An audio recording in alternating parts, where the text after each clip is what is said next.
joining my buddy Zeddy. Zeddy, look. Who's that? We're going to Dynamic Auto Style to drop off some stuff to get wrapped. Sorry if the car's droney. It is very droney in here because it's droney. So I've got my white hood on and my fender in the back here, and we're gonna drop it off to him, and we're gonna have to drive back in the rain with no hood. So hopefully the rain stops. I didn't really think of Mother Nature at this point, so Zeddy's giving me shit for it. Whatever, women. Anyway, and I'm gonna show you some cars that are sitting outside of in front of his shop. I saw some there, so I'm like, well, let's see it.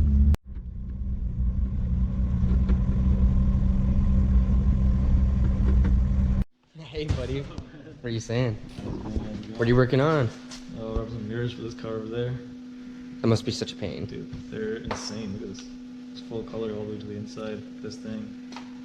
You wrapped inside that? Yeah. This is all wrapped. Holy. Yeah, it's full color. Kind of sucks, but what can you do? The paint underneath wasn't the best, but it was okay. Looks awesome. No, I don't have money for that. What are you saying? What do you mean? That looks like the purple on mine. Maybe a bit different. Damn, there's so many colors to choose from. Huh. I wonder what I'm doing. Oh, my dog's with me too. Huh? So that's the hood we're gonna wrap. Is that an old sleek? No, that's a neon. It's an MX-3.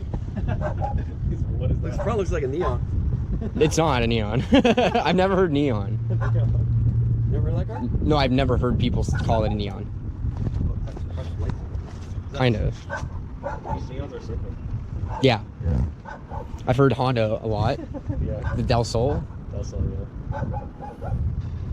Yeah, so we're gonna have to pull this off, and I'm gonna have to drive back to my shop without a hood. Oh, the fender. The fender's in there. Yeah, I'll the fender up. Just go naked.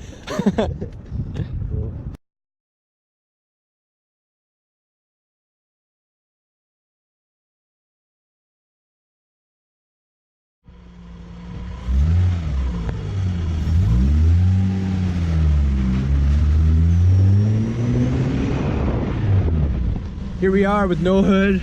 Wish us luck, right, Seti?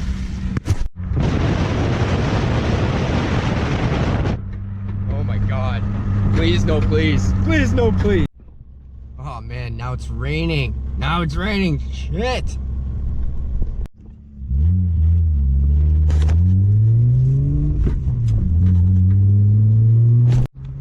Something just flew off my engine. I have no idea what it was. It could have been a zip tie, but still, something flew off. I'm like, what the heck?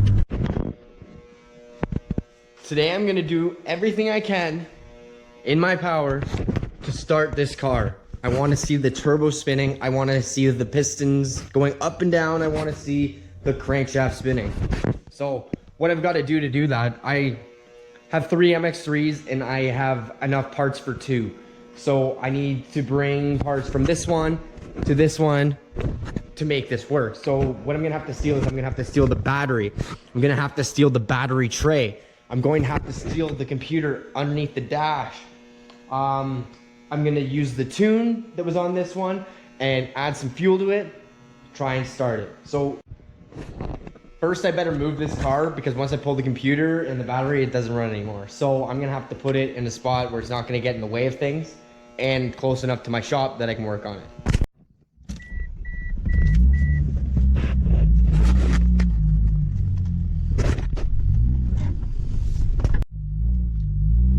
I'm just gonna put it right here, nice and close, and enough room so I can get my car out when I need it. Hopefully it's gonna be soon that it's gonna be driving. I'm hoping for about 7 days. I was just about to pop the hood, and I forgot that I just pulled my hood off and gave it to Jardeep for him to wrap for the red car. So, don't need to do that. All right, I'm gonna take the battery out. Hey, Zeddy, wanna go outside? Wait, come here. Come here. Sit. 1, 2, 3, go!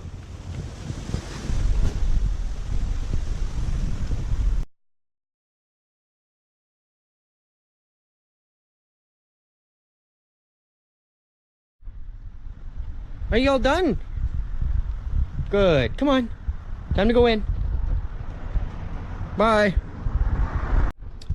Okay, I took my battery tray out and it is dirty as a mother.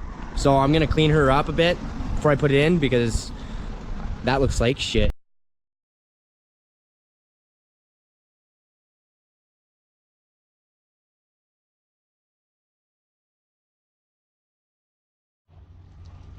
I gave her a quick spray, looks much better. Now I'm gonna throw it into the car.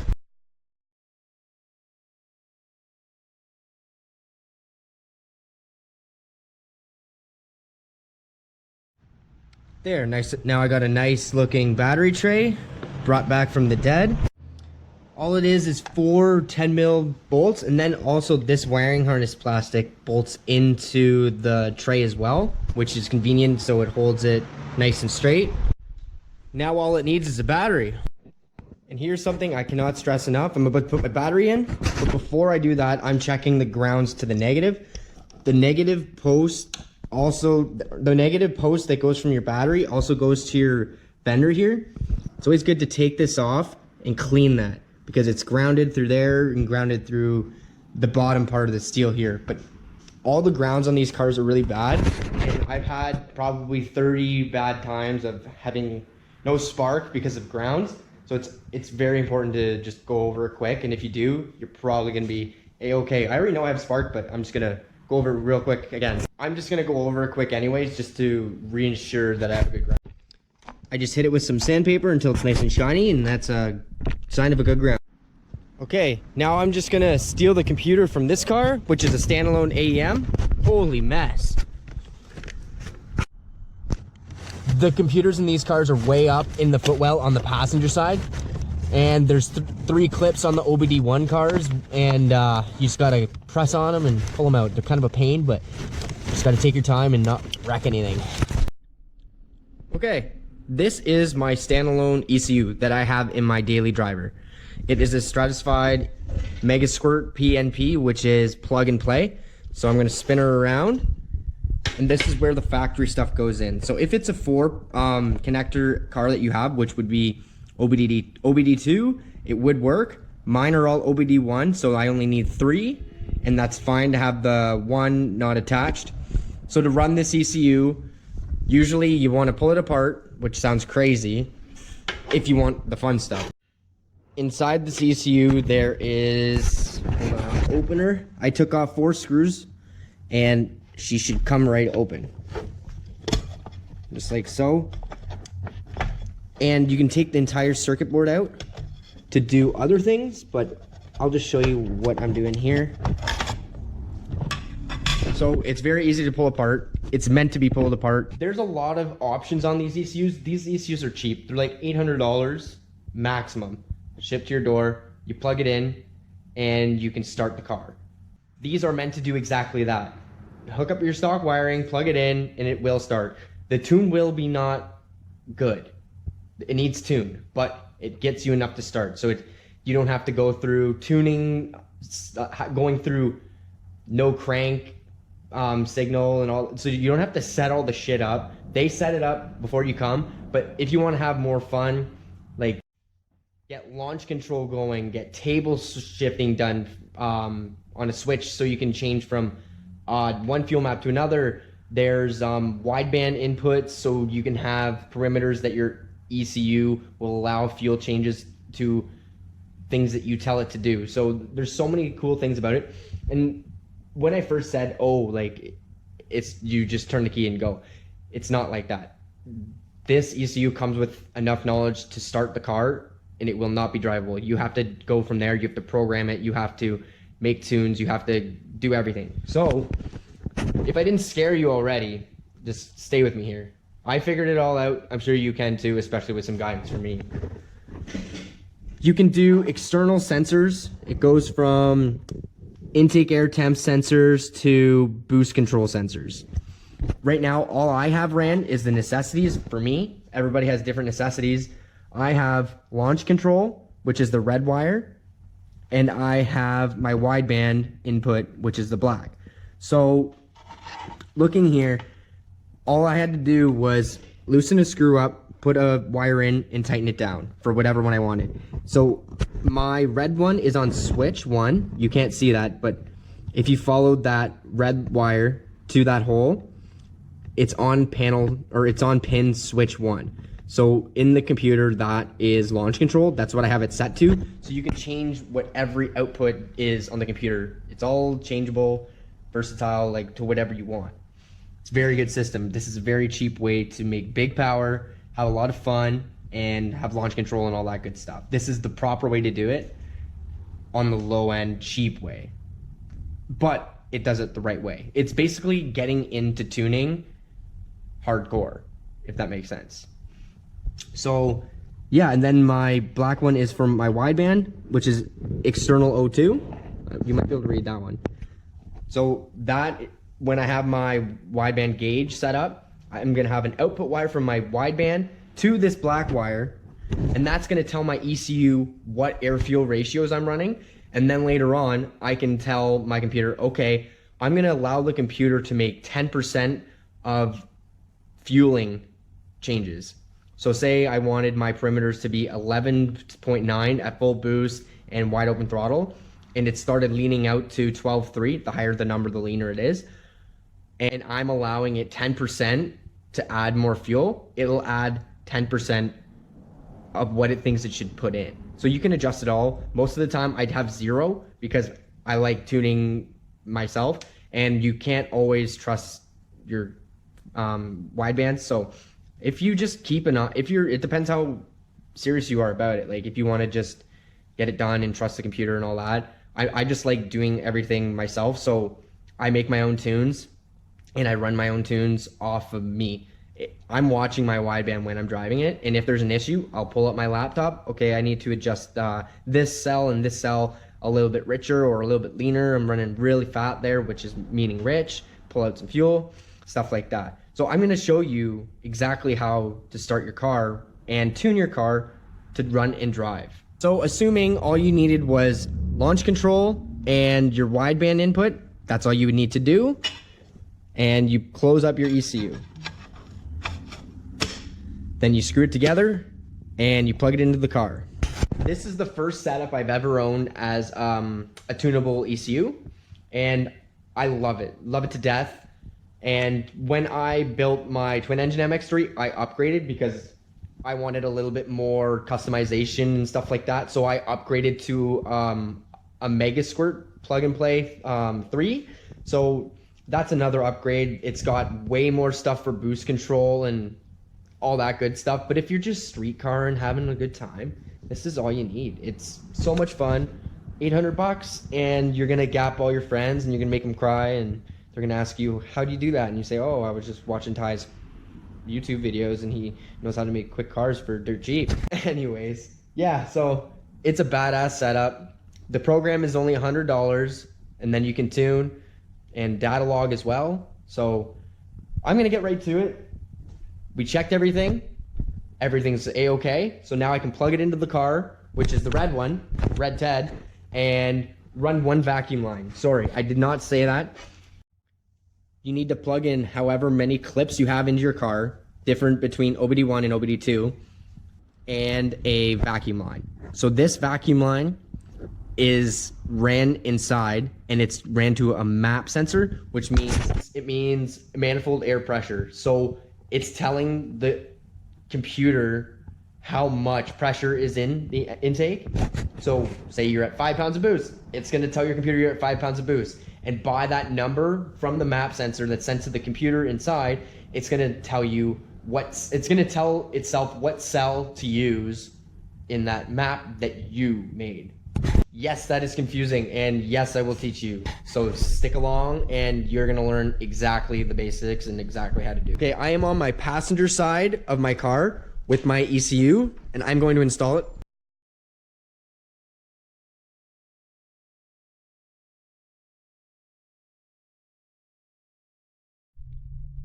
Okay, she's all plugged in. There's no way to make the wrong one in the wrong hole. So you just plug them in as they fit and you should be good to go. Now I'm gonna run my vacuum line, which is this little nipple over here I was talking about. I gotta find a hole in the firewall and go up to my intake. Okay, I'm looking here in the engine bay, and there's lots of places to go into where the ECU is. So there's that little black one right there that you could put a hole in and shove it through. That big rubber that's on the firewall right there has a little nipple on the far side. See that little tit coming out? If you cut that, you can shove things through it, and that's exactly what it's meant for. So that's what I'm gonna do. I just zoomed in on it on you. So I'm trying to get my light there. See the one that literally looks like a penis? Yeah, that one. Cut that, shove a vacuum line through there. Okay, here I am again. Got my vacuum line that was ran through the rubber. And I'm just gonna make sure everything's clean and shove it on. Can't do that with the camera, but yeah. Gonna shove it on that vacuum line. Now I'm on the engine side, and I see my vacuum line spot. I'm going to put it in under the back of my intake, which is right here. So now I just need to measure it out, cut it, shove it on, zip tie it on. Then I'm pretty well ready to boogie. Okay, so here's our checklist. We got the ECU. We have the vacuum line to the intake. We plugged it in. Haven't even gotten the tuning software out yet. I wired in my injectors, which are my larger injectors, and everything's plugged in under the hood that's needed. So now it's time to give her a shot and start it, hopefully. We'll see. Okay guys, this is truthfully the very first time trying to start. I'm going to place it right here.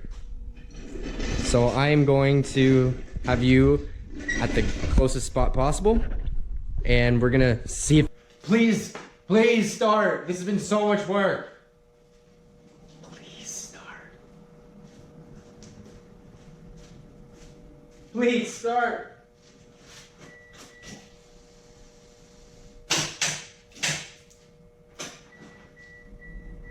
Okay, I've got a problem. It would not crank. It's because this is not tight. Oh damn. Attempt number 2.